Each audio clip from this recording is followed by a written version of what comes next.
बिस्मिल्लाहिर्रहमानिर्रहीम। दोस्तों, मैं आज आपको याददाश्त के बारे में बताना चाह रहा हूँ कि कुछ ऐसे तालिब इल्म जो जो ज़हनी तौर पे कमज़ोर होते हैं और ऐसे बूढ़े इंसान जिनका हाफ़्ज़ा उम्र के लिहाज से कमज़ोर हो जाता है, तो उनके बारे में बताना चाह रहा हूँ।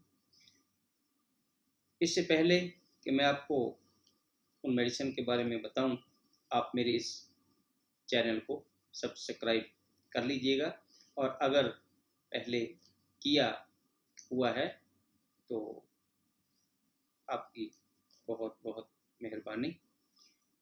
तो जनाब वाला, मैं आपको चंद मेडिसिन के बारे में बता रहा हूँ, जिसमें पहले नंबर पे एनाकार्डियम आती है।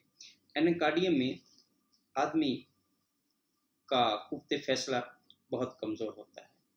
उसकी किसी भी फैसला करने में दो राय होती हैं और वो फैसला नहीं कर पाता।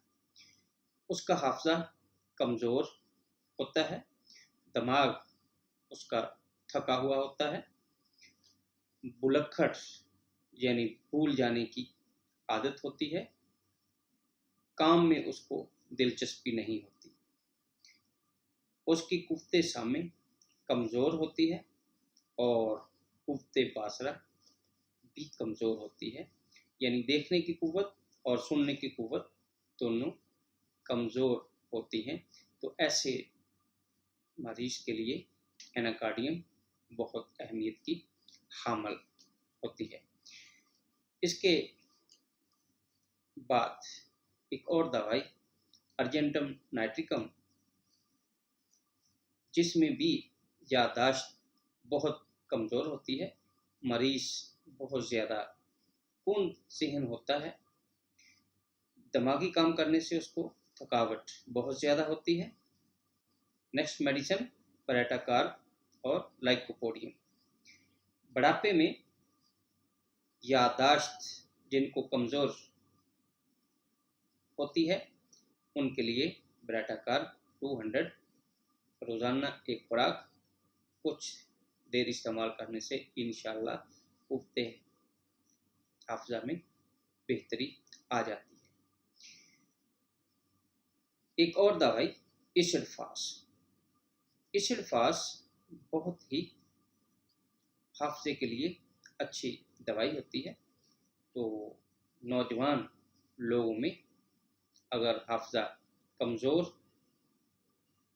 दिमागी और जिस्मानी दोनों कमज़ोरी अगर पाई जाए तो इसिडफास बहुत ही अहमियत की हामिल होती है। इसिडफास का मरीज़ सही अल्फाज बयान करने के लिए तलाश नहीं कर सकता और गमगीन रहता है, उदास रहता है। तो ऐसा तालिब इल्म या ऐसा नौजवान जिसकी जिस्मानी और दिमागी कमज़ोरी बहुत ज़्यादा हो, तो इसिडफास 30 5-5 कतरे सुबह दोपहर शाम 2-3 हफ्ते इस्तेमाल करने से इंशाअल्लाह उसको काफ़ी फ़ायदा होता है। वस्सलाम।